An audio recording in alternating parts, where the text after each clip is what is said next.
¿Cómo están? Muy bienvenidos a una nueva entrevista de Nicole Rodríguez. Hoy estamos con el experto en análisis de seguridad, cientista político, Guillermo Holzman, a quien ya tengo en pantalla. Guillermo, ¿cómo estás? ¿Cómo va la ¿Qué vida? tal, Nicole? Que bien, afortunadamente bien. Acá esperando la primavera, qué sé yo, y ya un pronto verano. Pero también pensando en que esta primavera y verano parece ser que no a todos le va a brillar el sol como corresponde. Parece que no. Mira, antes de irnos con nuestro tema, vamos a estar conversando sobre el hackeo al Estado Mayor Conjunto y una serie de otros antecedentes con respecto a nuestra seguridad nacional. Déjame recordarle a todos nuestros auditores que pueden seguir apoyando al periodismo independiente a través de Patreon y también suscribiéndose a nuestro canal. Es súper simple, hay que hacer clic en suscribirse a través de YouTube, a través de Spotify y también una serie de otros streaming, no los voy a mencionar todos, y también nos pueden escribir a nicolperiodistachile@gmail.com para poder también preguntar por los auspicios en el programa. En ese mismo mail hemos recibido infinita cantidad de comentarios, sugerencias, análisis, mucha información también que me llega. Ya les prometí que prontamente vamos a estar intercambiando esas opiniones y esas sugerencias y esos análisis en este mismo programa una vez que lo hagamos un poquito más largo, pero se agradece que quieran participar y que tengan también tanto ánimo de poder dar sus propias opiniones. Nos pasó un episodio con la entrevista al doctor Elar Koch con respecto a las vacunas COVID. Yo no sé si Guillermo está al tanto, pero ahí me lo va a escuchar.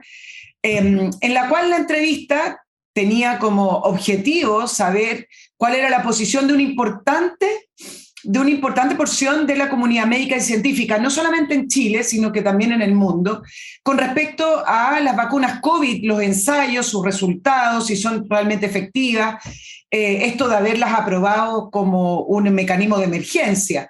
Y también con respecto a las medidas restrictivas que se determinaron para poder, entre comillas, controlar la pandemia. Bueno, esa era la idea de la entrevista, poner sobre la mesa otra mirada científica, otra opinión de un doctor muy reconocido. Bueno, efectivamente, para quienes me escribieron y me preguntaron, YouTube me bajó la entrevista, llegamos alrededor de 80.000 visitas. Nosotros ya lo subimos a Rumble y otros streaming. Y también YouTube me hizo una advertencia con respecto a un futuro warning. Y si uno cumple 3 warnings, ustedes saben, se suprime este canal. El punto es que ellos determinaron que la entrevista del doctor Koch no estaba dentro de sus guidelines o de su línea, algo que por supuesto nosotros no compartimos, y también para nuestros auditores decirles que reclamamos en la medida de lo posible, no hay mucha interacción de opiniones con YouTube, pero pueden ver la entrevista en Spotify y en todos los otros streaming también que existen. Les comenté sobre Rumble, pero hay maneras de seguir viéndola. Guillermo, bueno, tú no sabías que me habían bajado una entrevista. ¿Y qué decía el doctor hoy a todo esto? Bueno, el doctor tiene otra mirada. Hay una importante porción de la comunidad científica con respecto a que las medidas restrictivas, por ejemplo, las cuarentenas o el encerrarse todos, no ayuda al control de la pandemia, porque existe bibliografía de las pandemias. No es primera vez que el mundo tiene pandemia y existen expertos en el manejo de las pandemias, y él manifestaba que en esa expertise que existe, las pandemias, para que el virus vaya mutando rápidamente, porque lo que va perdiendo al final la capacidad del virus es esta transmisión constante a través del ser humano en estas mutaciones, y va debilitándose, y por eso el ser humano ha logrado sobrevivir. Y para eso lo que no hay que hacer es encerrarnos, porque eso lo único que hace es retrasar un proceso natural que debe seguir. Bueno, decía una serie de otras posiciones con respecto también a las vacunas, eh, que falta tiempo todavía para conocer si sus efectos adversos y si sus efectos también positivos realmente introdujeron un factor externo para poder controlar y poder salir más rápido de la pandemia. Ahí, bueno, la puedes ver, si la puedes seguir viendo, para no irnos a ese, No, a no, ese está bien, tema. no, perfecto. Vámonos al tema que nos convoca, Guillermo, con respecto a este famoso hackeo de más de 400.000 documentos al Estado Mayor Conjunto de este grupo anárquico. Entiendo que tiene sede en México, vamos a estar también sabiendo y preguntándote de eso. ¿Qué tan grave es el hackeo que sufrió el Estado Mayor Conjunto de estos 400.000 o más documentos? Porque entiendo que todavía más o menos no se sabe. ¿Qué tan grave es desde el punto de vista de nuestra seguridad nacional? O sea, es gravísimo, diría yo, que en correos, aun cuando sean correos con sus respectivos documentos adjuntos en cada mail que lo tenga, es gravísimo porque ataca lo que podríamos llamar una infraestructura crítica del Estado, que tiene que ver con su seguridad. Digamos, es probable que muchos de estos correos hoy día estén desactualizados, la información quizá incluso no sea relevante, pero digamos, la verdad es que tú no puedes decir que, no importa, me hackearon, la información irrelevante. Estamos hablando de que eso está en el corazón de lo que es la toma de decisiones vinculada a cautelar la soberanía y la seguridad nacional del país. En consecuencia, aun cuando sacaron un tuit de ahí, una pequeña línea, eso por lo tanto, es grave y eso yo creo que no hay que quitarle la relevancia que tiene. Otra cosa es cómo tú gestionas, cómo haces el control de daños, pero es evidente de que eso es grave y que en definitiva no debió haber pasado y ahí claramente hay debilidades, vulnerabilidades y probablemente negligencia. Vamos a ir al tema de la negligencia. Antes quiero preguntarte si efectivamente ya se sabe la totalidad de los documentos hackeados y el contenido de esos documentos, o si este grupo Guacamaya ha ido filtrando y soltando estos documentos de a poco, o quienes están encima del caso ya conocen de la magnitud del hackeo. A ver, se conoce, yo diría que hoy día el Estado Mayor Conjunto conoce la magnitud del hackeo, conoce lo que eventualmente se llevaron, o supone, o por lo menos con bastante certeza, cuáles son todos los documentos que están en circulación. Este grupo que hace el hackeo, digamos, filtró, o sea, leyó los documentos, y luego que los lee lo pone a disposición. Ahora, el tema que preocupa es que esa puesta a disposición en el caso de Chile haya sido el 19 de septiembre. Que ha sido justo el día de la parada militar, digamos, un día importante en términos de festividades patrias, y ahora este grupo dio a conocer lo que sacó de México, ¿ya? Digamos, y va dando cuenta de una debilidad, no solamente en términos de ciberseguridad, también una debilidad democrática, porque la cantidad de documentos que hay ahí, digamos, te pueden dar para muchas cosas y muchas interpretaciones.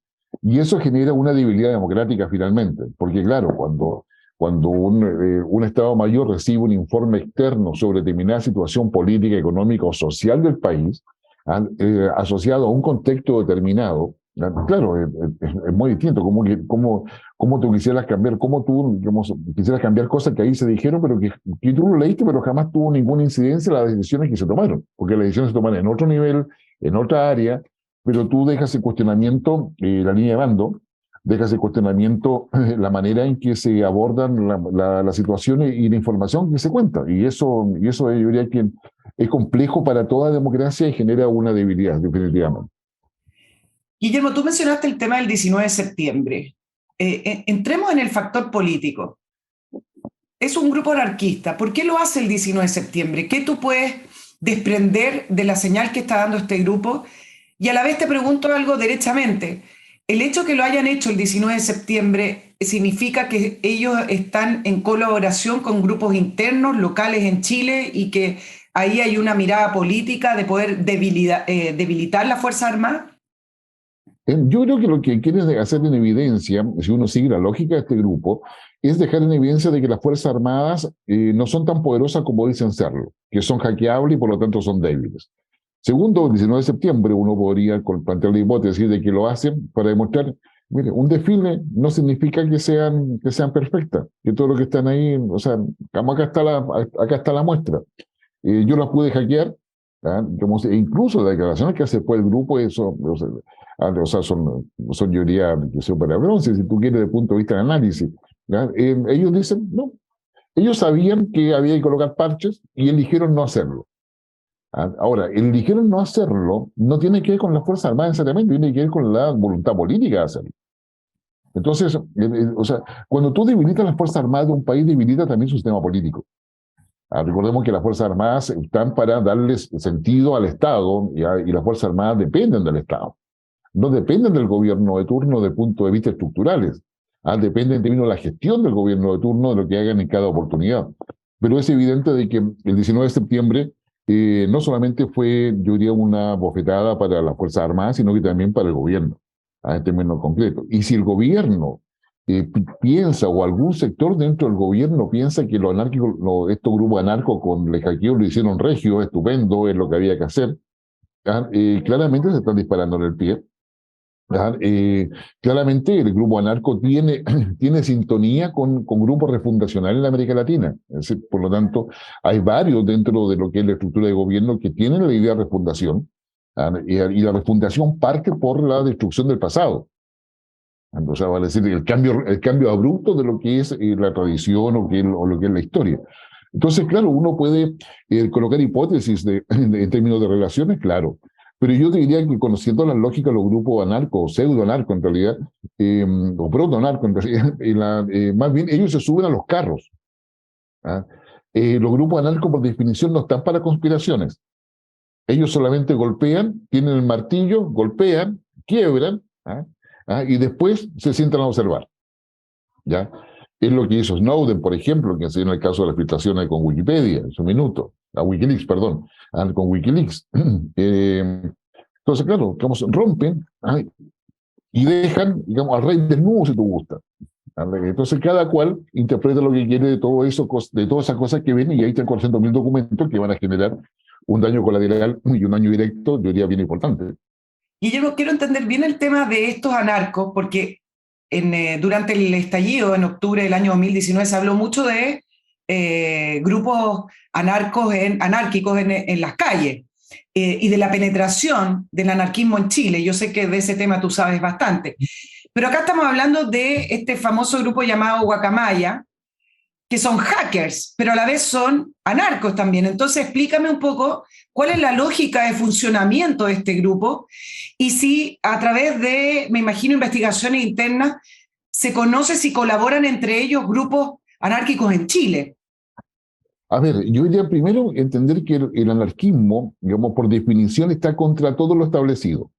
Es decir, ellos están en contra del Estado, en contra del capitalismo, en contra del comunismo, en contra de cualquier estructura de poder que no sea la posibilidad de participar todos en un cambio que ellos nunca definen, pero afirman de que lo que hay está mal y hay que cambiarlo. ¿Por qué cosa hay que cambiarlo? Eso no lo dicen, ni lo plantean, ni tampoco tienen propuesta. Entonces, el anarquismo se alimenta de un proceso de frustración permanente respecto a lo que estás viviendo, respecto a la estructura en la cual tú vives, a la sociedad en la cual estás, en fin, es decir, es un existencialismo, yo diría, perverso, si quieres verlo de esa manera, de alguna forma. En Chile, el anarquismo tiene larga historia, dicho sea de paso, pero siempre con grupos pequeños, son grupos pequeños de 5, 12, 15 personas, lo más. Sería extraño encontrar grupos más grandes. Y son grupos que buscan destruir el modelo. Y ahí encuentran sintonía con otros grupos que son antisistema, que son antineoliberales, por ejemplo, o se encuentran con organizaciones que están dispuestos a decir, uy, tienen toda razón, hay que destruir el Estado. Y ahí tienes tú el narcotráfico, que le interesa que el Estado no funcione, no controle territorios. O sea, tú piensas que hoy día, por ejemplo, en Chile, hay alrededor de 200 territorios donde el Estado no puede ingresar. Ahí el Estado, llámese policía y resto de instituciones estatales. Y si me apuras más, probablemente sea mucho más de 200. Perdón, 200 territorios en los cuales hoy no rige el Estado de Derecho, no rige el gobierno electo democráticamente, en el cual funciona a través de grupos narcotraficantes o con reivindicaciones territoriales. Exactamente. Hay toda una mezcla, ahí hay una suerte de intereses cruzados, pero donde cada uno guarda su identidad, digamos, pero convergen los objetivos. Entonces ahí tienes tú de las barras bravas, qué sé yo, con todas las mutaciones que han tenido, que van desde el deporte mutando hacia varias otras acciones y actividades. Está el narcotráfico, está el crimen organizado, cuando hablamos de crimen organizado estamos hablando de prostitución, estamos hablando de contrabando, estamos hablando de falsificación, estamos hablando de lo que se coloca en las ferias, lo que se coloca en la vereda, qué sé yo, y es toda una organización. O sea, el crimen organizado es un modelo de negocio. Entonces, esa idea de modelo de negocio está integrada. Entonces, acá hay un tema de convergencia. Bueno, pero volvamos a nuestro grupo anárquico. Nuestros grupos anárquicos digamos, han ido creciendo en el tiempo. Han surgido grupos trotskistas con base ideológica, en fin, y hay una mezcolanza. Yo hace muchos años atrás, cuando recién empecé a escribir, te digo, ya hace como, bueno, 20, quizá un poco más, escribí lo primero, un pequeño estudio donde llegaba a la conclusión que los grupos anárquicos chilenos en realidad eran protoanárquicos, porque no alcanzaban a ser anárquicos. Digamos, repetían a Proudhon, repetían a Bakunin, qué sé yo, a todos los intelectuales del anarquismo, pero la verdad es que lo repetían, ¿no? O sea, no agregaban nada nuevo. Y yo creo que eso no ha cambiado mayormente. Pero estos grupos anárquicos han ido evolucionando también con la sociedad. En octubre del año 2019, muchos de estos grupos lograron coordinarse a través de los juegos de los celulares. Hay juegos en los celulares donde puede participar mucha gente, qué sé yo, grupalmente, digamos, y se pueden mandar mensajes. Y esa es la razón por la cual, más allá de la evidencia que había en Facebook, más allá de la evidencia que había en otras redes sociales que hacía pensar de que algo podía suceder, claramente la mayor coordinación en la práctica, y eso tiene claramente una planificación, es a través de los juegos que están en los celulares. Cosa que se aprendió también en Estados Unidos, también se vio en Europa. Entonces, no estamos hablando de algo que sea tan local. Hay comunicación. ¿Dónde se comunican? A través de los juegos y en la red profunda, como en la web oscura, como le quiera llamar. ¿Ya? Entonces hay acá un tema en la cual hay que tener claridad de que no estamos hablando de los grupos anárquicos naturales que vienen del siglo XX, estamos hablando de grupos anárquicos que mantienen su identidad cada grupo, pero se mezclan, se coordinan, pero para cosas puntuales, no tienen capacidad de una gran planificación conjunta, por decir algo, sino que simplemente. Y es ahí donde aparecen y aterrizan los hackers anárquicos, por llamarle los anarco-hackers, por darle un nombre. Los anarco-hackers es ahí donde se nutren y comparten. ¿Qué cosa comparten? Que el Estado capitalista hay que destruirlo. El Estado capitalista y democrático hay que demostrar lo débil que es. El Estado capitalista y democrático debe quedar desnudo frente a la ciudadanía, y particularmente en América Latina, las Fuerzas Armadas que soportan todo eso. ¿Ya? Entonces, o sea, hay toda una lógica anarquista detrás de esto que hace que estos hackers aprovechen las vulnerabilidades, las busquen, las trabajen. O sea, porque esto sí se da en el tiempo. O sea, no es que, oye, hoy día hagamos un hackeo. No, si tú miras ahora, hackearon el Estado de Chile, México, Colombia, Perú. O sea, es decir, y si tú vas ahí, es Alianza del Pacífico, qué sé yo, es México el vecino de Estados Unidos, es Chile un país referente en muchos sentidos, qué sé yo, donde el neoliberalismo tiene una cuna importante. Entonces, o sea, hay una selección. O sea, por lo tanto, no fue entretenimiento lo que hicieron. Te voy a dejar plantear la siguiente pregunta antes de hacer una pequeña pausa para saludar a nuestro auspiciador.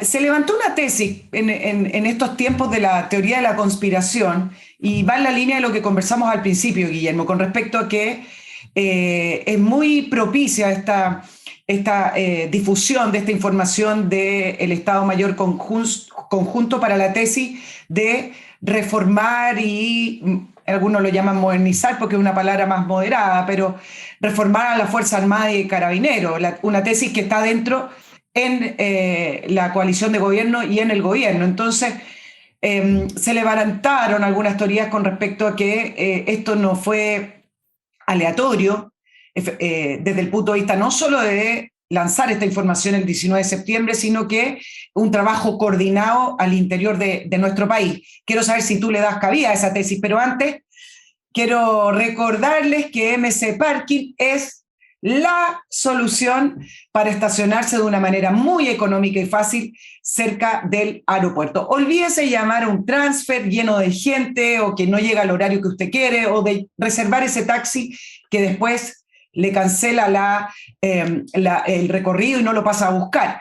Quédese tranquilo, usted simplemente reserve su puesto en MC Parking a través de www.mcparking.cl. Es la manera más segura y a la vez económica para poder hacer de su viaje algo relajado y fácil.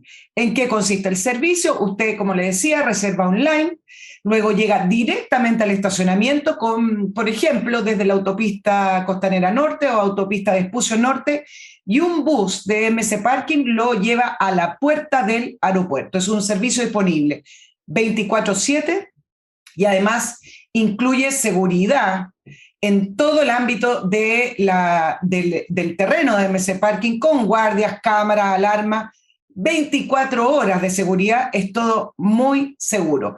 Anticipa tu reserva porque de eso va a depender el valor de tu reserva además, y te aseguras la ocupación del espacio para dejar tu auto. www.mcparking.cl.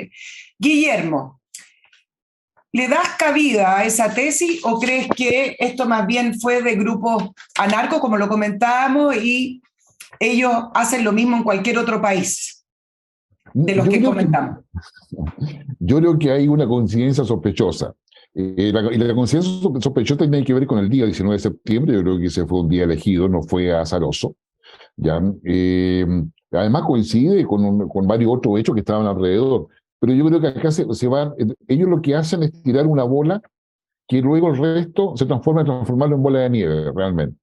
Yo hoy día cuando tenemos esta entrevista, ya el impacto de la bola de nieve está bajando, pero la bola se mantiene.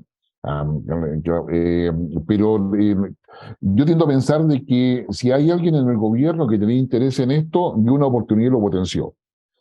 Si hay alguien en otra parte que veía una conspiración en esto, la potenció.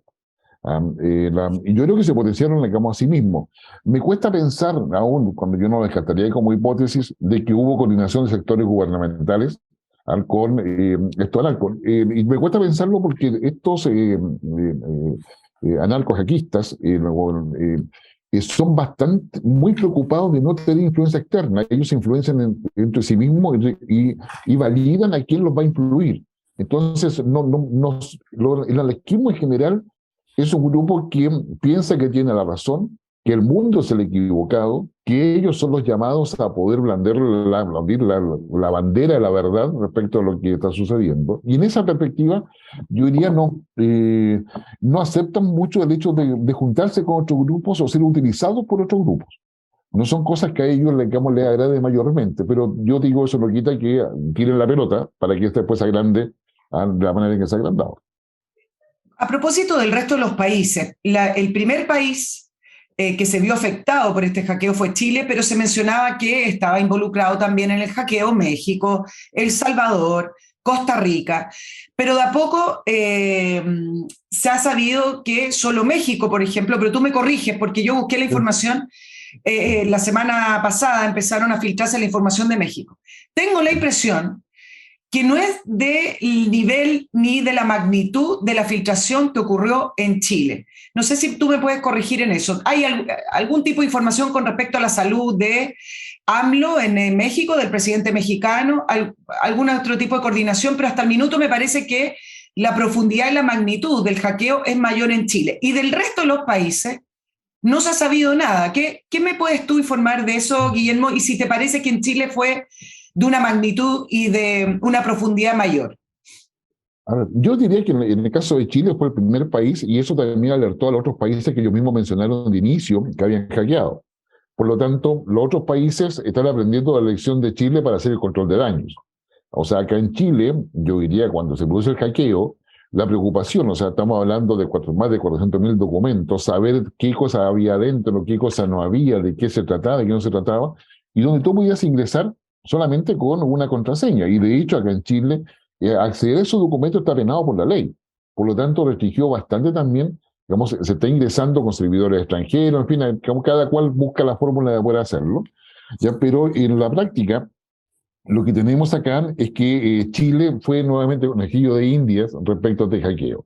Lo que yo entiendo es que la planificación de ellos, y así lo habrían dado a conocer por lo menos en algunos de los documentos que dejaron de acceso público, ellos primero quieren esperar que se conozca la mayor cantidad de documentos en Chile. De hecho, cuando no sucede eso, ellos mismos sacan una suerte de tips que los mandan por redes sociales. Acuérdense de buscar esto, ¿ya? Y hay varios medios de comunicación trabajando en eso, y los medios de comunicación aquí en Chile lo están usando conforme sus propias líneas editoriales. ¿Ya? Es decir, o sea, digamos, no, digamos, en términos de denuncia, dejar en evidencia, etcétera. Digamos, y la idea de ello es que primero se acabe el acceso, en la explotación, si tú gustas, de la información de un país para luego abrir otro. ¿Qué es lo que estaría hoy día México? México empieza ya ponen a disposición la documentación y están presionando en México para poder hacerlo, pero a su vez México también han tomado medidas para que esa filtración sea mucho menos potente que la que está haciendo en Chile. Vamos a ver si eso es cierto o no. Recordemos que aquí, entre medio, está lo mismo que tú estás, donde el acceso a la información permite un mejor periodismo. Ahora, digamos, ese mejor periodismo digamos, está con los límites de la denunciología, tiene intereses, porque el tema está en que estamos hablando de cuestiones que son reservadas. O sea, mira, bueno, por ejemplo, cuando digamos, mucha gente se ríe, pero mira, oye, digamos, está como con timbre reservado, secreto, qué sé yo, la cantidad no sé, de pollo que se compró para las tropas. ¿Qué secreto tiene eso? Tiene mucho secreto porque eso es información valiosa porque tú sacas cuánto come cada persona de pollo y sabes cuántas tropas tienen desplegadas que requieren alimento. Entonces, hay un montón de detalles, ¿ya?, que pasan desapercibidos para cualquier ciudadano común y corriente, pero que es información importante. Entonces, esto está obligando a que los países van a tener que redefinir muchas cosas, mucha estrategia. Y esto, considerando de que en Chile no tenemos una estrategia de seguridad nacional, tenemos solamente leyes que tocan ese tema, y que hoy día está todo concentrado en la ciberseguridad. Guillermo, ¿ganan plata estos grupos? ¿Alguien les paga? ¿Existe algo así como hacer una investigación de la ruta del dinero? Buena pregunta. Todo lo que es difícil hacer. Volvamos a la primera. Sí, hay incidencias. En el caso de Wikileaks, por ejemplo, quedó en evidencia la cantidad de gente, instituciones y organizaciones de todo tipo y naturaleza que le aportaban dinero. Se descubrió, por ejemplo, y con otros hackeos también de otros grupos que recibían dinero de empresas fantasmas, cuya propiedad, digamos, uno puede hacer muchas hipótesis al respectivo, pero que era imposible poder saber de dónde venía. Por lo tanto, estos hackers también tienen que vivir, y efectivamente venden la información o la hacen sobre pedido. O sea, hackean sobre pedido. Hay países que hacen hackeos en virtud de sus propios intereses nacionales. Hay países que tienen grupos de hackeo como parte de su estrategia de proyección, como en la seguridad internacional o política exterior. Entonces, yo diría que el hackeo es un tema de mucha actualidad y que en el caso de Chile nos está complicando bastante, pero yo creo que se pueden sacar como muy buenas lecciones de esto para poder avanzar hacia lo que es el futuro realmente de las relaciones internacionales. Hablemos de las responsabilidades. Renunció el general Paiva, pero me parece que está abierta aún la puerta con respecto a determinar quiénes más fueron responsables. Según los cargos que cada uno tiene en relación al Estado Mayor Conjunto, Guillermo, ¿quién más debiera ser responsable en la línea de mando y también en la línea política? Entendiendo que hubo negligencia o dejaron pasar este tema con advertencias de que existían las posibilidades de hackeo, que siempre hay hackers intentando entrar y que se estuvo advirtiendo con respecto a modernizar los sistemas de seguridad y colocar los famosos parches. Sí. A ver, yo diría que con la información disponible que hay a nivel público, esto es importante porque hay un sumario interno que está haciendo el ministerio. Ahora, el drama o el problema, drama y problema a su vez del sumario interno, que es un sumario administrativo, que supuestamente tiene fechas topes, pero esas probablemente se van a alargar muchísimo. Me parece a mí que la responsabilidad dentro del Estado Mayor Conjunto no solamente recae en el general Paiva, que me parece que lo hace bien al renunciar, digamos, inicialmente quedar sometido a un somano administrativo, más allá de que tenga orden de responsabilidades, pero él asume la responsabilidad del mando. Pero hay un encargado de ciberseguridad, hay un encargado de contrainteligencia en ciberseguridad, hay un encargado de todo el tema de, digamos, digital dentro de Estado Mayor Conjunto. Tendrán los nombres que tú quieras, pero todas esas personas son responsables. O sea, porque o sea, si el tema de la negligencia acá, o sea, digamos, es que, digamos, había conocimiento previo de la necesidad de un parche. Ya, digamos, o sea, claramente. Habían advertencias internas de que había vulnerabilidades. ¿Ya? Entonces, cuando tú dices había advertencias internas, advertencias incluso de otras instituciones, te estoy deseando lo que está en la prensa, ¿ya? Y el parche entonces se colocó, ¿ya? Dicen claramente responsabilidades. O sea, como sumar 2 más 2, es decir, lamentable, pero hay responsabilidades ahí. Es que si me dicen, es que no, esto se negó porque, digamos, no se alcanzaba a ejecutar en el presupuesto del año. Ah, esto, digamos, no sé si tú alguna vez escuchaste a Gila, un humorista español, digamos, que hablo con el enemigo. Sí, oye, nosotros tenemos una fiesta mañana de cumpleaños del comandante. ¿Le parece que suspendamos las operaciones militares entre las 14 y las 15 horas? Ah, o sea, o sea, es decir, eh, o sea, me parece que, digamos, claramente, vamos, los militares siempre lo dicen por lo demás, ellos no trabajan de 9 a 5, son 24/7. Ya, entonces me parece a mí que hay más responsabilidad. Eso en ámbito de Estado Mayor Conjunto. Ojo, Estado Mayor Conjunto, un Estado Mayor Conjunto que además yo creo que requiere una visión más amplia, quizás para como una perspectiva distinta para poder, porque tenemos Estado Mayor Conjunto y la rama de la defensa. Entonces, yo diría que la rama de la defensa advirtieron, yo creo que intentaron entrar también a las Fuerzas Armadas, pero no pudieron, entraron solamente a Estado Mayor Conjunto. Quedó en evidencia la vulnerabilidad no solamente del Estado Mayor Conjunto, sino del Estado en general, con los otros ministerios que han sido hackeados, etc. Ahora sabemos que son miles los hackeos que se hacen en un año. Entonces, yo diría que acá hay responsabilidades políticas, pero, digamos, responsabilidades políticas que yo las concentraría primero en los asesores. O sea, porque no puedes pretender, o sea, decir, a ti, como los dos no somos nativos digitales, o sea, por el tanto, y el hecho de que no seamos nativos digitales, el mayor problema es que no manejamos la nomenclatura, o sea, como el vocabulario. Entonces, ahí yo creo que hay responsabilidad de asesores. Digamos, derechamente, antes de llegar a una responsabilidad política mayor, ya sea a nivel subsecretario, viceministro o ministro. Y lo otro es que hay una negligencia del Poder Legislativo por no, o sea, como no tenemos definición de seguridad nacional ni estrategia de seguridad nacional, o sea, ¿qué diablo importa que no se ejecute en el presupuesto del año? O sea, tiene que haber la herramienta para poder hacerlo. Tiene que haber un objetivo, claro, lineamiento. Claro, o sea, digamos, tú y yo sabemos que en la vida hay muchas reglas, pero también hay excepciones. Digamos, y en todos los países del mundo, por lo menos desarrollados y democráticos, hay excepciones. ¿Ya? Y esa excepción tiene un protocolo para hacerse. O sea, pero, como sin entrar, como por último, estamos hablando de $4.500. O sea, no estamos hablando, qué sé yo, de 1.500 millones. Ahora, estamos... Guillermo, tú has mencionado varias veces que no tenemos una estrategia de seguridad nacional y esto va mucho más allá, me imagino, del tema de hackers que entran a los sistemas informáticos. ¿Tú te refieres a una objetivo, una estrategia de seguridad nacional? ¿Te refieres en general al territorio, hacia dónde vamos a enfocar las Fuerzas Armadas y sus labores? ¿A eso te refieres? ¿O estás hablando específicamente de la seguridad informática y del resguardo de documentos? La seguridad informática o la ciberseguridad que debe estar en el ámbito de la defensa y de la seguridad en general, no solamente se limita a las Fuerzas Armadas y de policías, se limita a todo el Estado. O sea, es decir, cuando el Estado no cautela su soberanía adecuadamente, y la soberanía se expresa las Fuerzas Armadas no son los únicos responsables de eso. Las Fuerzas Armadas tienen monopolio de armas que dan servicio al Estado, obviamente, eso está claro. Tal cual las policías tienen el monopolio de las armas para mantener el orden público. O sea, también eso está bastante claro.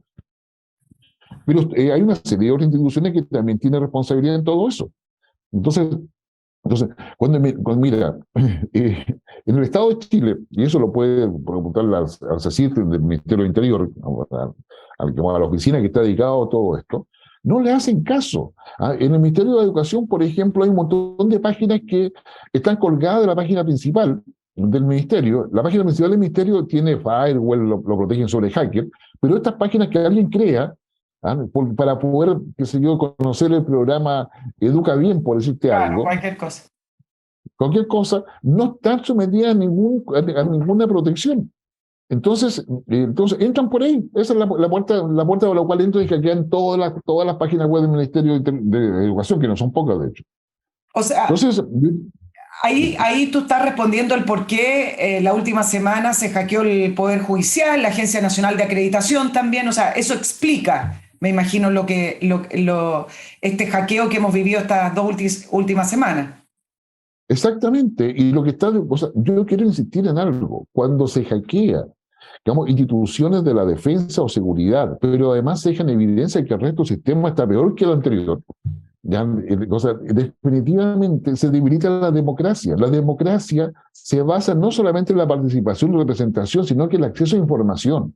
Y el acceso a información, cuando se hace entre autoridades, es con un fin. O sea, es decir, tú puedes intercambiar muchas cosas, pero la decisión finalmente, mientras mejor informada está, mucho mejor. Para eso tienes personas que son designadas o electas para que hagan ese trabajo. Entonces acá digamos, debe entenderse que el hackeo debilita nuestra democracia y eso es preocupante. La deja al desnudo y va a haber que mejorar muchas cosas, pero también la debilita.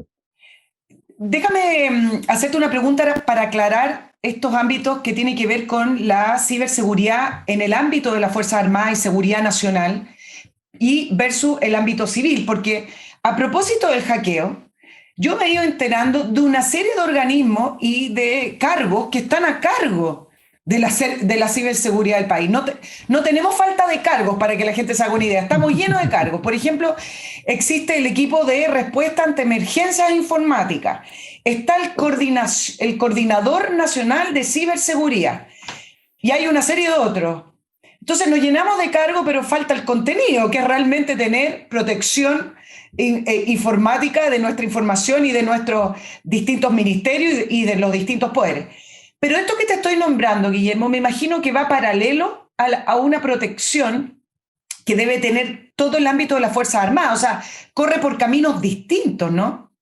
O sea, digamos, más que distintos, paralelos. Todo lo que es defensa y seguridad mantiene protocolos distintos de seguridad y los propios asociados a cautelar la información orientada a las operaciones, estructuras militares, etcétera, que son información muy relevante, tan relevante como la que maneja la Presidencia de la República respecto a todo lo que recibe y a todo lo que toma decisión.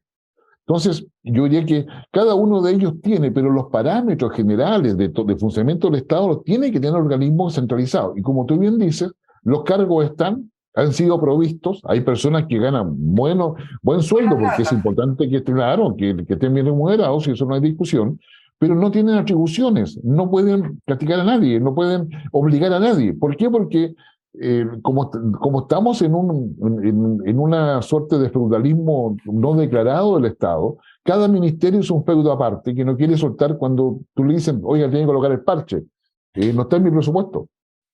Y nos quedamos todos en eso. O sea, al final, es decir, como no está, no tengo responsabilidad, pues no hay nada que hacer.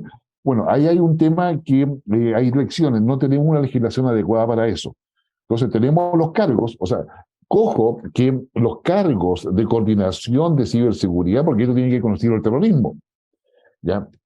El ciberterrorismo tiene que ver con infraestructura crítica. Son exigencias que vienen del Fondo Monetario, que vienen del Banco Mundial, de los organismos internacionales. Entonces nosotros cumplimos con tener los cargos, ¿ya? O sea, Chile es muy especialista en cumplir los indicadores, pero no tener la infraestructura y los procesos para sostenerlos. La cáscara. Ahora, Guillermo, no te he mencionado la ANI. ¿Juega algún rol la ANI al interior de las Fuerzas Armadas o es más bien un órgano civil y que también tiene pocos recursos y pocas atribuciones para operar realmente como una agencia nacional de inteligencia? Yo ahí probablemente voy a tener más de alguien que esté en desacuerdo conmigo, pero tiene poco recurso, poca, y poco, se le ha bajado el nivel con la cual inicialmente se creó. La ANI se crea para poder ser un asesor permanente desde el punto de vista estratégico del jefe de Estado. Con el primer gobierno de Piñera se le dejó, porque lo decía así la ley, y se interpretó de esa manera, de que dependía del Ministerio de Interior y que estaba al servicio del Ministerio de Interior. Y Político hoy total. día, pues, claro, o sea, Claro. y lo sometió. Bueno, ahí hay mucha historia que contar, pero ahí hay un error que fue garrafal, que estamos pagando hasta el día de hoy, dicho sea de paso. Y la ANI no tiene los recursos ni la capacidad. La ANI, eh, como cuando se discute todo este sistema de protección en términos de ciberseguridad, la ANI participa, pero no es la persona que lleva a cabo todo esto. La ANI tiene su propio sistema de protección, que ha alertado muchas cosas cuando le ha correspondido y tiene conocimiento, pero se preocupa solamente, yo diría en general, de sus organismos y es bastante exigente en todo ello, dicho sea de paso. Pero no tiene injerencia para poder mandar, imponer o exigir algún tipo de cumplimiento, ni a las Fuerzas Armadas ni a las policías, solamente coordinar. Y para poder llegar a eso se requiere robustecer el sistema porque es un proceso gradual, no basta que haya una ley que diga algo, porque hay un tema de cultura organizacional que hay que ir construyendo. Pero no tiene sentido hacer eso si a nivel presidencial no tenemos lo mismo. Guillermo, el tema de utilizar el sistema Microsoft. Recibí algunas informaciones con respecto a que utilizar un sistema extranjero, como en el caso de Chile, que en el Estado Mayor Conjunto están usando Microsoft, no sería realmente un gran problema. No está ahí la vulnerabilidad, sino más bien en no mantener adecuadamente el sistema, con los parches y con las precauciones propias del Estado Mayor Conjunto. ¿Es una discusión que vale la pena darla o en general los sistemas de defensa o de inteligencia de otros países compran el sistema operativo a empresas externas, pero no dependen de ellas porque cumplen ciertos requisitos de seguridad al interior con sistemas propios? Ay, la pregunta que hace Nicole. A ver, yo diría, digamos, cuando tú compras una licencia como Microsoft, puede ser, ¿no es cierto? Digamos, estás comprando la tecnología del país de origen de esa empresa. ¿Ya? Digamos, ergo, eso suma a las inversiones extranjeras en el país. O al revés, suma a engrandecer el intercambio comercial entre ambos países a través de estas empresas.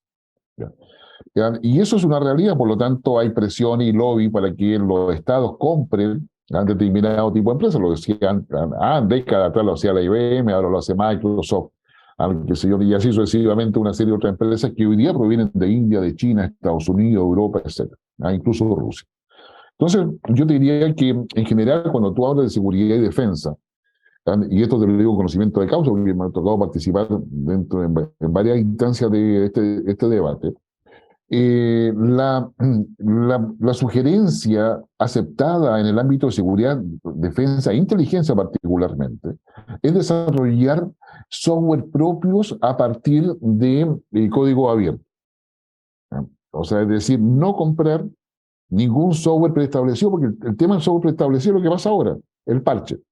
O sea, vale decir, tú no controlas lo que pasa con el software porque hay otro que te avisa lo que sucede. Entonces, la autonomía, tanto para el manejo de la data, el procesamiento de información y el control de comunicaciones, que son elementos básicos, finalmente, si tú no lo construyes con tus propias herramientas, que sería bajo un software como de código abierto, ¿qué es lo más recomendable? Esto se ha discutido en reuniones internacionales, en reuniones regionales. Bueno, los países finalmente han cedido a las presiones de las empresas, ya, porque no solamente el Estado Mayor Conjunto usa Microsoft, sino que prácticamente todo el Estado de Chile usa Microsoft. Entonces yo diría que ahí hay todo un tema de debate, pero volvemos a lo mismo. O sea, si la estrategia de seguridad nacional no existe y los criterios con los cuales compra el Estado es que sea bueno, bonito y barato, claramente, digamos, llegamos a un problema, porque el tema de todo software, como sucede con todo tipo de servicio o bien, es el mantenimiento. Si el negocio no está en que tú compres un software, el negocio está en el mantenimiento del software. Claro, Guillermo, pero alguien comparaba esta discusión con respecto lo comparaba diciendo lo siguiente. No es el problema comprar un software Microsoft, porque eso sería lo mismo que decir que las Fuerzas Armadas chilenas no pueden comprarle armamento a Estados Unidos, a Israel o donde estén comprando armamento, sino que el problema no es ese software, sino más bien lo que hablamos antes, la mantención y los resguardos propios de cada país. Es decir, no valdría la pena no comprarlo si ya esa tecnología está. Y hacían el símil con el armamento. ¿Para qué nos vamos nosotros a empezar a producir armamento si lo podemos comprar? Ahora, distinto es cómo lo utilicemos. ¿Te parece que es comparable o no? No, yo a mí me parece que no es comparable. Yo te digo, yo me recuerdo una reunión, yo diría, del sistema de inteligencia de América Latina, básicamente, de todas las Fuerzas Armadas, policiales y de Estado. Se discutió este tema en profundidad, ¿ya? Y efectivamente, los sistemas, pero lo que pasa es que estamos hablando, centramos en la inteligencia. Estamos hablando de los software para el procesamiento de datos, información, etcétera, que el sistema de inteligencia requiere. Y eso requiere separar datos, separar información por categoría, etcétera. Hay todo un esquema ahí de cómo tú vas construyendo eso. Y para después poder compartirlo. La gracia es que para poder compartirlo siendo código abierto, te permite crear los algoritmos o los programas de transferencia muy fácilmente. Cosa que no te permite ir de un Microsoft a otro sistema, por ejemplo. Es más complicado, se demoran más. Lo puedes hacer, pero es más demoroso. Pregúntale al gobierno de Piñera con el tema de la pandemia, todo lo que fue las dificultades para poder enlazar las bases de datos, conectar las distintas bases de datos que hay en el Estado. Entonces, yo diría que en el tema de inteligencia, yo, en lo personal y desde el punto de vista de lo que yo me dedico, análisis estratégico, yo estoy por la idea de que tengamos código abierto y no puede ser parecido, puede ser igual, qué sé yo, pero el tema del código abierto te permite siempre mantener la autonomía y la cautela propia de todos tus datos de información. ¿Ya? O sea, digamos, y eso en inteligencia es fundamental, porque eso es lo que te alimenta la toma de decisiones. Guillermo, para quienes no conocemos cómo funciona la inteligencia en las Fuerzas Armadas, el Estado Mayor Conjunto es uno de varios otros grupos que funcionan trabajando y recopilando información para poder elaborar textos de inteligencia, me imagino. ¿Cuántos más grupos como el Estado Mayor Conjunto hay?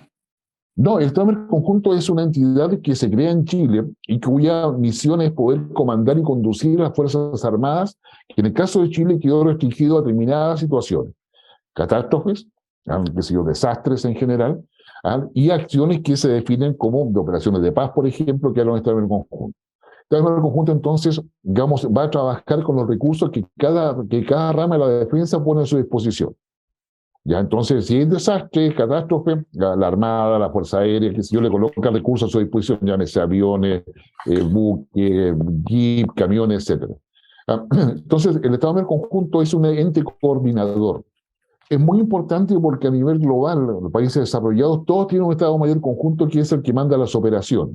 Acá hace falta todavía un proceso en términos de poder hacer un cambio para poder concentrar el mando de las fuerzas en el Estado Mayor Conjunto en realidad, pero eso hoy día no está. Eso significa, en tema de inteligencia, que el Ejército, la Fuerza Aérea y la Armada tienen su propio sistema de inteligencia, asociado a su propia necesidad o intereses que son aprobados por el Presidente de la República, por el Comandante en Jefe, el Ministro de Defensa. Es decir, las Fuerzas Armadas no se mandan solas en ese sentido. Si aparecen ahora en los correos cosas que no estaban mandatados por el Ejecutivo o el Ministro de Defensa, claramente va a haber ahí un problema. Pero el Estado Mayor Conjunto tiene una dirección de inteligencia que es la propia del Estado Mayor Conjunto, que la usa para sus propias necesidades y se coordina con la dirección de inteligencia de las Fuerzas Armadas. Pero no hay otro órgano de inteligencia, aparte del que estoy mencionando dentro del ámbito de las Fuerzas Armadas. Ahora, es habitual que documentos sensibles con información reservada se entreguen así a través de mail con documentos adjuntos, o el sistema de inteligencia está mal concebido. Uno a veces ve bueno, perdona que hable de las películas, pero a veces las películas en Estados Unidos se asemejan bastante a la realidad. Y cuando es información realmente sensible y relevante, se maneja de un punto de vista presencial. ¿O es habitual esto y no tiene nada de anormal? A ver, es habitual cuando tú te aseguran de que tú estás trabajando en plataformas seguras. O sea, es decir, como porque probablemente, o sea, por ejemplo, lógico, tú en el Ministerio de Defensa, también el conjunto, tú no puedes colocar ningún pendrive en el computador. O sea, hay medidas de seguridad que se aplican, o sea, como no hay medidas, o sea, y se asume que la plataforma es segura. En consecuencia, siendo segura, digamos, las Fuerzas Armadas manejan distintos tipos de plataformas según lo que se esté haciendo, por si acaso. Y acá solamente fue lo que se asumía como seguro. Y la verdad es que, claro, la costumbre hace que finalmente no puede mandar digamos, archivos, qué sé yo, reservados. Como todo el mundo sabe que la categoría reservado o de secreto vienen del siglo pasado, y hoy día hay muchas cosas que tú le sacarías la calidad de secreto, digamos, sin lugar a dudas. Entonces, ahí tenemos un desfase entre lo que es la estructura administrativa del Estado, ¿ya? Con las necesidades operacionales o de gestión que el Estado tiene, ¿ya? Y ahí sobre eso colócale las debilidades que hay desde el punto de vista de ciberseguridad. Entonces, claro, finalmente termina, si esto no es tan importante, no si esto digamos, es de todos los días, porque hay mucha información, por ejemplo, hay que se saca de fuente abierta y se hace una sistematización, como resumen de prensa. Guillermo, ¿esto va a significar, esta filtración, que las Fuerzas Armadas van a tener que cambiar estrategia, van a tener que cambiar dónde están posicionados, van a tener que cambiar la alimentación, van a tener que cambiar fechas de entrenamiento? ¿Qué significa para las Fuerzas Armadas esta filtración? A Desde ver, el yo creo punto de que vista de la defensa y de su propia logística. de ahí yo creo que hoy día todas las Fuerzas Armadas están evaluando claramente qué documentos hay de los 400.000 que se filtraron, cuáles son los que llevan información sensible y eso va a motivar los cambios en términos de planificación operacional, en términos de planificación, como que digo, de entrenamiento y en términos de despliegue de recursos, digamos, básicamente. Esos elementos yo creo que va a tener que ponderar, pero claramente a todo evento se requiere una evaluación, una propuesta y un cambio. O sea, a todo evento va a haber una modificación. Pero también va a tener que haber una revisión interna, ¿ya? Respecto a los documentos o sea, que se tienen, porque hay muchos documentos, no me cabe duda, que están totalmente desactualizados, aunque fueron de ese minuto, ese contexto y no tiene nada que ver. Pero claramente también ahí lo que si yo recibo esos documentos, tú ves una lógica de toma de decisiones, una lógica de manejo de información, ves una lógica, y eso es lo más complicado. O sea, más allá de que sepan si hay 2 soldados, 3 soldados, que son un jeep o 2 jeeps, hay una lógica de toma de decisión, que eso es lo más complicado, y eso, a mi modo de ver, ameritaría una propuesta presidencial de cambio de los procesos de toma de decisiones o adecuación de los procesos de toma de decisiones, cuando en Chile no los tenemos. O sea, asumimos que la toma de decisiones se hace conforme lo hace la ley, pero por favor, los procesos políticos no funcionan de esa manera. Son mucho más binarios. Guillermo, ¿han existido otros hackeos de los cuales la prensa nos ha enterado? Yo te diría que sí, o sea, que han sido hackeos que han sido neutralizados, hackeos que incluso yo diría, no descartaría que más de un ministerio ha tenido que pagar por la recuperación de sus claves, por ejemplo, o cosas así, porque estamos atentos, son cosas que probablemente no se han sabido, pero que han sido, yo diría, digamos, realizadas en virtud de obtener los recursos necesarios. Ahora hablemos, déjame preguntarte, y quizá acá nos vamos más al ámbito político y la toma de decisiones con la información. Si yo pudiera concluir algo de lo que he podido leer de los documentos que se han filtrado, es que las Fuerzas Armadas saben todo, conocen todo. Saben, por ejemplo, en el caso de octubre del año 2019, detectaron grupos con nombre, líderes de ciertos grupos. No hay una conclusión que diga, bueno, esto fue el cabecilla de octubre del año 2019, pero hay mucha información con nombres, georreferenciales, etc. Y entonces ahí uno se queda pensando y diciendo, bueno, si realmente el poder político cuenta con esta información, ¿cómo es que, por ejemplo, en el caso de octubre del año 2019, actuaron como si no supieran nada y no supieran lo que estaba pasando en las calles? Ahí hay una brecha gigante. O sea, lo que han demostrado estos documentos es que del momento en que empezó a surgir el estallido en el año 2019, había un buen monitoreo de los grupos que estaban produciendo violencia y ataques e incendios. Sí, sí, y probablemente, y muchas informaciones recolectadas de redes sociales, el seguimiento que se hace de todas las publicaciones que hacen la página web, y donde se va sistematizando y se van reconociendo personas que aparecen en todas partes. Está ahí, ya. Ahora, toda esa información se sistematiza, se analiza, pero la inteligencia funciona en términos de los requerimientos de quien toma decisiones. Por lo tanto, si el que toma decisiones no requiere, que si yo, digamos, no va a tener acceso a esa información. Interesante sería saber cómo fueron esas reuniones entre el presidente Piñera, con los comandantes en jefe o con su comité político o con la persona que lo estaban asesorando, y a cuál le dio valor a la información que le estaban entregando, para también saber qué información le entregó cada uno. Lo que es evidente es que las Fuerzas Armadas tenían información, ya como tú bien dices, había información, había preocupación por ese tema. Ya, digamos, esa información se obtiene en virtud del requerimiento presidencial, es lo que uno debe entender. Quiero saber qué pasa. Ahora, ¿el presidente le dio valor a esa información finalmente?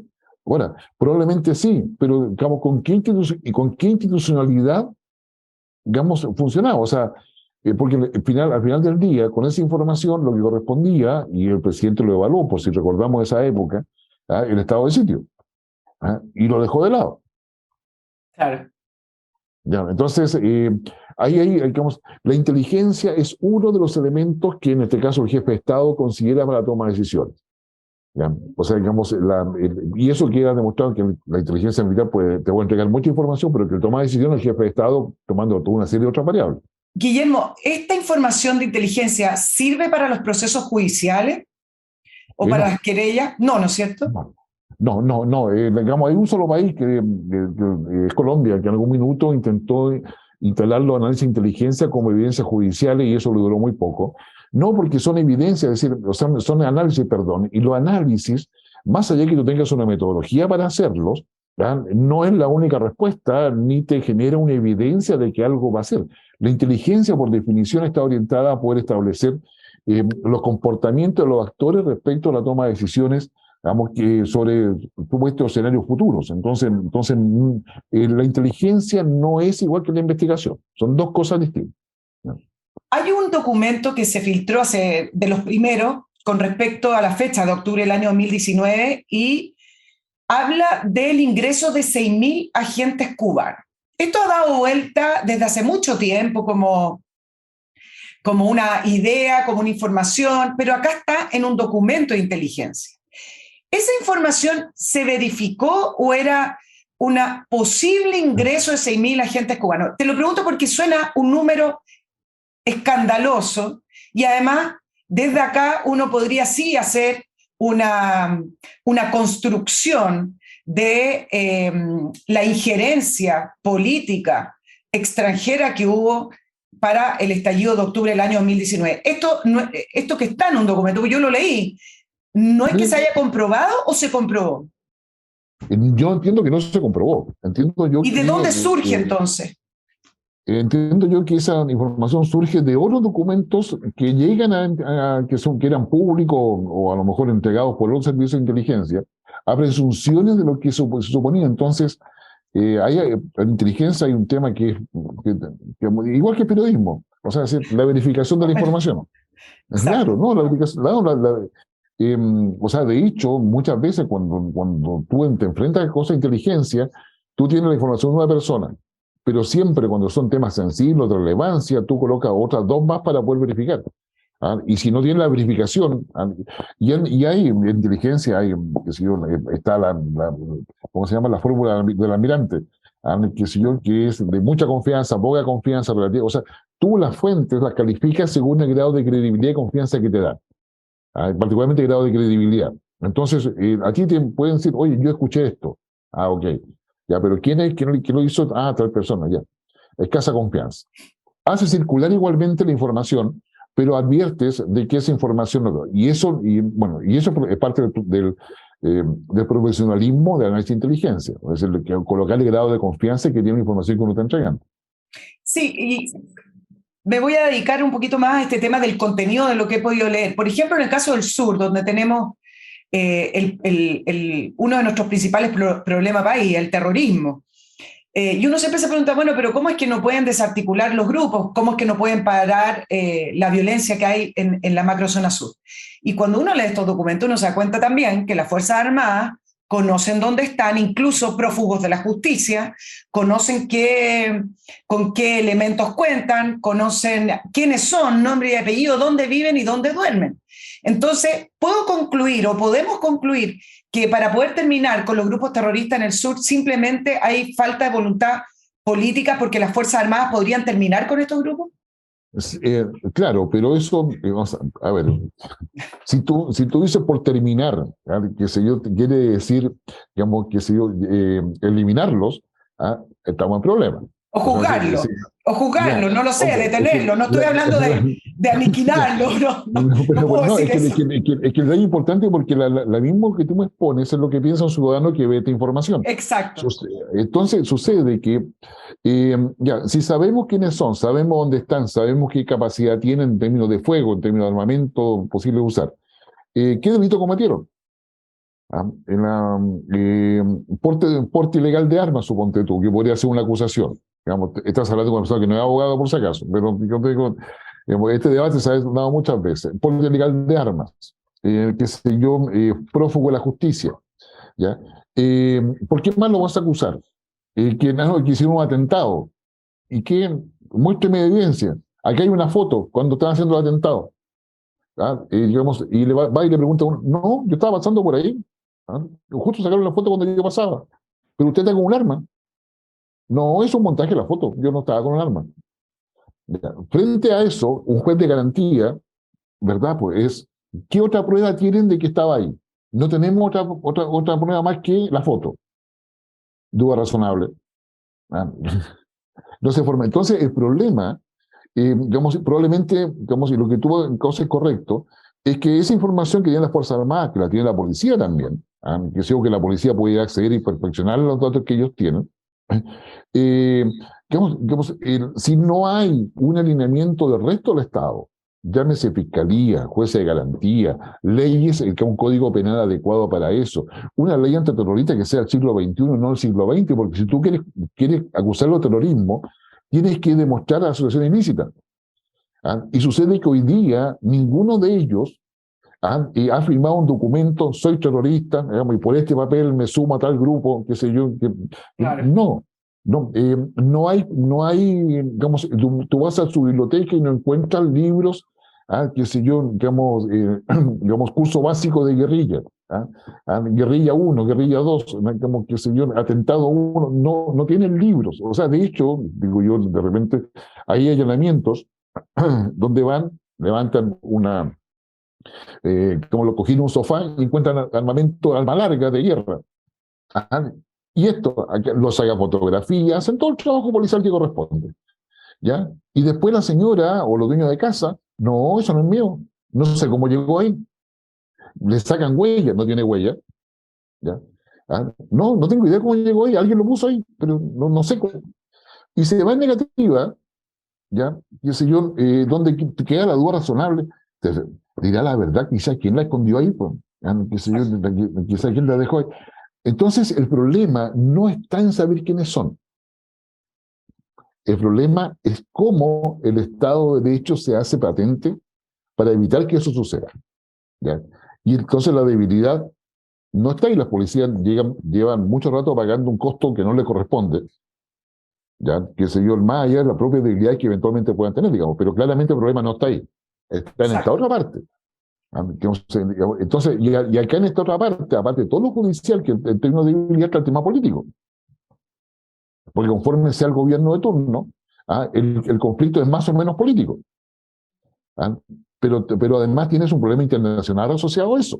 Entonces, manejarlo, yo diría, requiere una perspectiva y una estrategia de largo plazo, que si va a cambiar con cada gobierno, va a ser muy difícil que esto se supere. Yo insisto en la necesidad de una estrategia de seguridad nacional que dé los lineamientos para que situaciones como la Araucanía, las situaciones como los migratorios, más allá que tengan sus leyes específicas, tienen que, digamos, responder a una coherencia del Estado en el tiempo. Entonces, no puede ser que una cosa sea terrorismo hoy y no lo sea mañana, qué sé yo, o viceversa, da lo mismo. Claro. Entonces, esa ambigüedad, cuando el Estado es ambiguo, se debilita también y se debilita la democracia. Entonces, ahí es donde tenemos problemas serios, diría yo. Guillermo, ¿podemos hacer algún tipo de nexo entre los aviones venezolanos iraníes que circulan o circulaban por Latinoamérica? Varios de ellos aterrizaron acá en Chile, hubo uno detenido, aún está en Argentina. ¿Podemos hacer un nexo entre ese grupo venezolano-iraní y los hackers? Eh, no tendría elementos en este minuto para poder hacer, no lo descartaría, pero no tendría elementos como para poder decir esto es así o no. Eh, Como te decía, los hackers muchas veces venden su servicio al mejor postor o a quien está dispuesto a financiarlo. Y son temas que hacen para sobrevivir y por lo tanto le pagan por todo eso. Los hackers hoy día, cuando trabajan en la Internet profunda, cobran en bitcoins, no cobran en dólares ni cosas parecidas. Y si cobrasen en dólares, tienen donde lavar ese dinero y poder usarlo legítimamente. Y es evidente de que hoy día muchos países utilizan los hackers como una herramienta de su proyección internacional o de su intromisión en otros países, para poder justamente completar lo que podría ser su objetivo. Entre esos países está China, está Rusia, está Irán, que han sido acusados internacionalmente de ese tipo de cosas. Guillermo, tú conoces muy bien las Fuerzas Armadas chilenas, conoces el tema. Hablando de las Fuerzas Armadas y las designaciones de gobierno en los ministerios y la subsecretaría, quiero recoger la opinión de un sector, no solamente de la sociedad, sino de analistas, que ven una intención política el nombrar, por ejemplo, en la subsecretaría para las Fuerzas Armadas a Galo Eldestein, del Partido Comunista, quien por lo demás se ha mostrado en el pasado muy cercano a gente del madurismo, ha viajado a Venezuela, se fotografía con personas cercanas a Maduro. ¿Tú ves una intención política, un mensaje, el nombrar en las Fuerzas Armadas, en la subsecretaría, la misma ministra de Defensa, que es Maya Fernández, socialista, de la familia Allende? ¿Tú ves un mensaje, una intención política en esos nombramientos? Sí, o sea, yo lo veo, sí, claramente.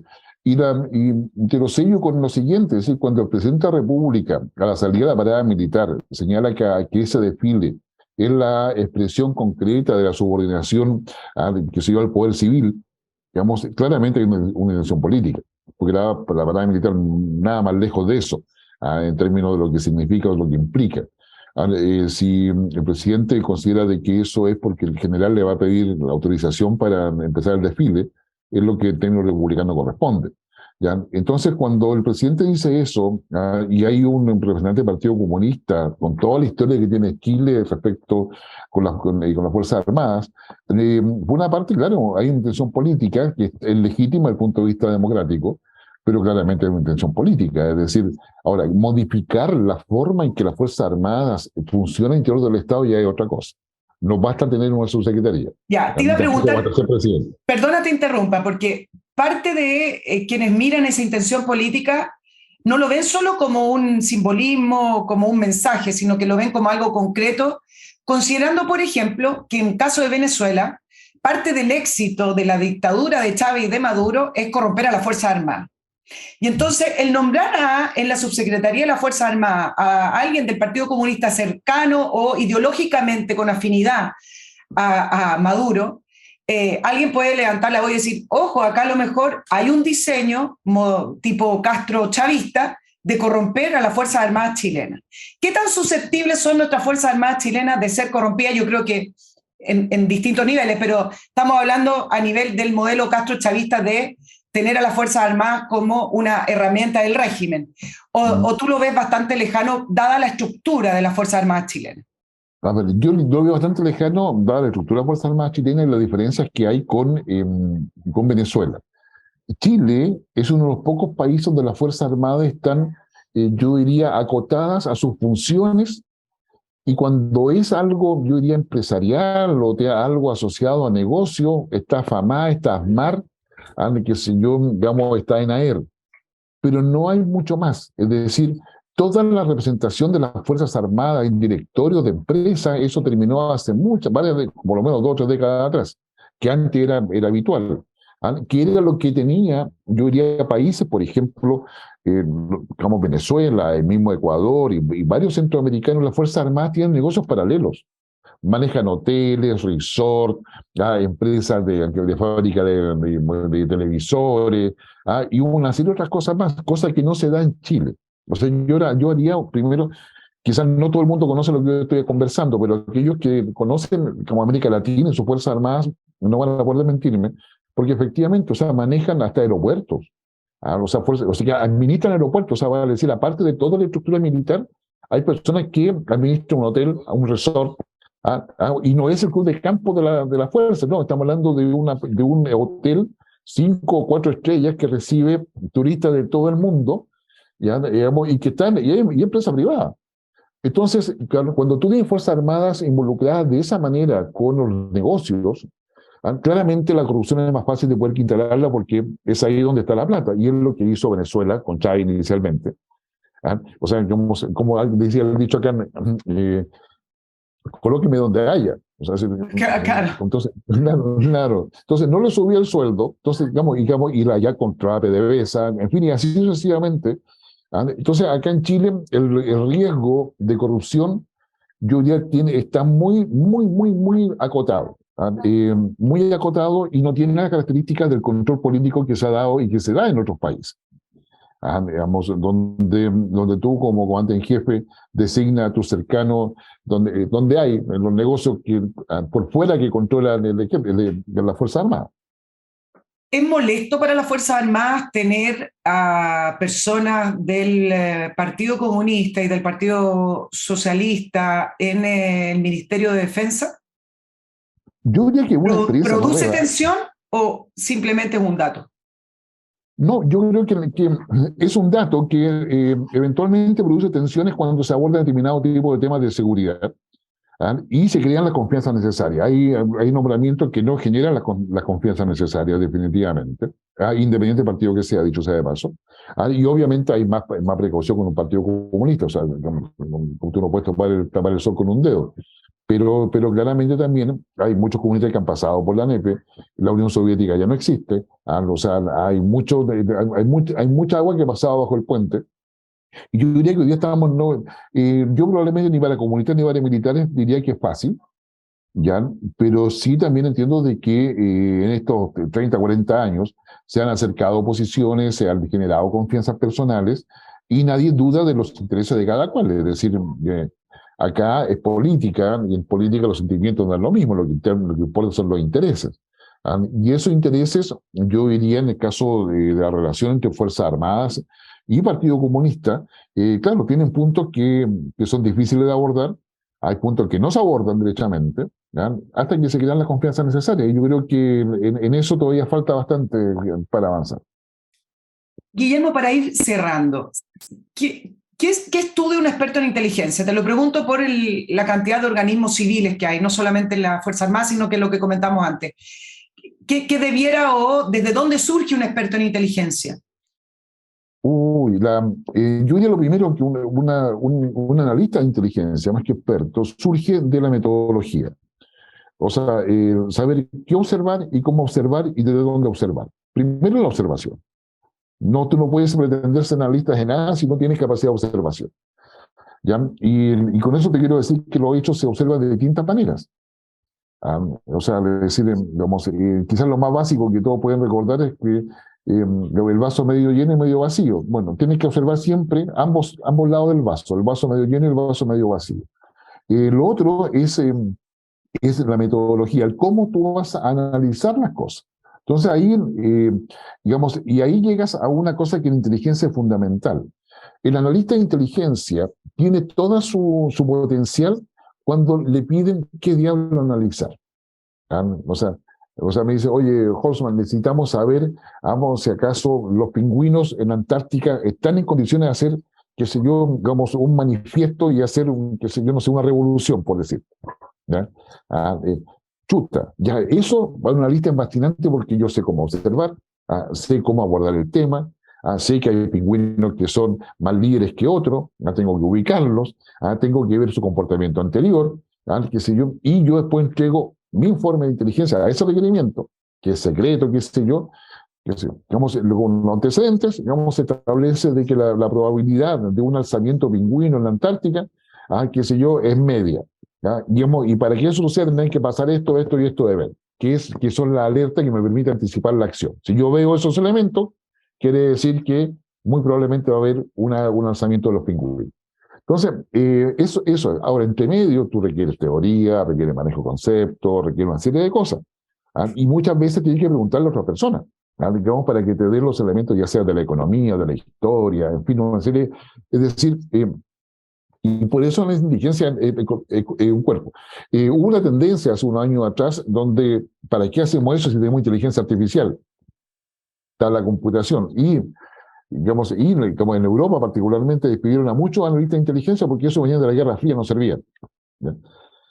Años después empezaron a controlarlos de nuevo. ¿Por qué? Porque tenían un instinto, tenían ya formado la manera de observar al que siguió. Entonces, claro, no estará la Unión Soviética, pero sabían cómo funcionaban las cosas. Entonces, ahí es importante ver cómo tú haces el análisis y de qué forma recolectas la información. Y la recolección de información es un arte. Es ahí donde está la gente que va a preguntar, que si o sea, y es fundamental, o sea, cuando mucha gente empieza, pero la inteligencia no la avisa. Oye, si no le preguntan a la inteligencia, no puede estar pensando en analizar lo que se le viene en gana. La inteligencia está al servicio de un objetivo siempre. Entonces, así que yo creo que ahí hay un tema que no toda la gente entiende, pero que la inteligencia no puede actuar por sí sola. Eso es un riesgo muy alto en cualquier ámbito. Queda la idea que en Chile los asesores de inteligencia que circulan en la moneda, no solo este gobierno, pero también pero no solo no son asesores de inteligencia, son operadores políticos. Y ahí hay una gran diferencia. Exactamente, hay una gran diferencia y lamentablemente esa gran diferencia empieza a usar, a ver, digamos que tengo conocimiento de causa, tú llegas con un informe reservado respecto a una situación que te preguntaron, 2 o 3 páginas, ¿vale? Qué sé yo, tú entregas, no, esto está malo, porque yo creo que esto no va a pasar, lo que yo creo es esta otra cosa. Claro. Ya, ok. Claro. O sea, claro, todo lo demás se encuentra más inteligente que el informe de inteligencia, que no tiene que, o sea, el informe de inteligencia es el aporte a la toma de decisiones. Entonces, o sea, por algo lo escribieron, por algo se hizo. O sea, claro, y tú puedes ser muy inteligente, pero si tú crees que tú tienes la razón en todo, y si el resto no coincide, o sea, en la consultoría a lo que yo me dedico, eso pasa mucho. Quieren que uno le haga el análisis para que la persona ratifique lo que ya pensaba. Exacto. Claro, entonces... Guillermo, última pregunta. ¿Existe la figura legal para poder investigar a los hackers, por ejemplo, en el caso del grupo mexicano, y poder llegar a personas que están en el computador detrás y pedir su extradición? ¿O eso es muy difícil y generalmente uno no llega a nada y estos son personas que terminan siendo fantasmas? Eso es muy difícil, primero porque los hackers se protegen su identidad, se protegen con alias, qué sé yo, con chapa, como queramos llamarle. Pero a su vez también, a pesar de que en Chile está la idea de poder condenar a los hackers, hay legislación internacional aplicable también, que facilita incluso la extradición. ¿Ya? Quien tiene ahí la potestad para presionar también son las potencias desarrolladas. O sea, como reclama Estados Unidos, reclama China, el sistema se mueve. Claro. Pero si lo hace un juzgado nacional, el sistema es mucho más lento. Y si eso implica ponerse de acuerdo con otras policías, con otros sistemas judiciales en otro país, es mucho más lento, a no ser que el tema tenga una connotación pública de tal magnitud que sea necesario hacerlo pronto. Solamente, yo diría, digamos, y en general, además, el tema de los hackeos o los hackers, tan pronto se identifica uno, hay toda una búsqueda para saber si acaso se va a la cárcel o lo traemos para mi lado para que me ayude. Entonces, ahí hay, como el mercado del hacker, yo diría un mercado muy interesante, porque tiene demanda del mundo privado, de muchos países, aparte de la cárcel que lo quiere llevar la justicia, digamos, pero el mundo del hacking y cada vez va a ser peor. Entonces, ahí volvemos un poco a lo que conversábamos, es decir, las grandes multinacionales, dueñas de software, hoy día, digamos, la alerta que les coloca el daño reputacional para Microsoft, por mucho que haya dicho que coloca el parche, hay un delay entre que se da cuenta de la vulnerabilidad y entrega la información del parche. Aunque sean 4 horas a 1 hora, es 1 hora donde tu sistema quedó vulnerable. Y en 1 hora te pueden sacar mucha información. Guillermo, te agradezco esta larga entrevista. Vamos a despedir a Guillermo Holzman, director de Analítica Consultor, experto en seguridad, cientista político, profesor, experto también en los temas de las Fuerzas Armadas. Así que te agradezco, Guillermo, por tu tiempo. Segunda vez que te tengo acá en el canal de Nicole Rodríguez, así que muchas gracias por colaborar con esta idea, este proyecto, este canal de periodismo independiente. Creo que la entrevista fue bastante completa, así que muchísimas gracias y que tengas un muy buen día. Igualmente para ti, Nicole, una de las otras contigo, cuando quieras. Chao, chao.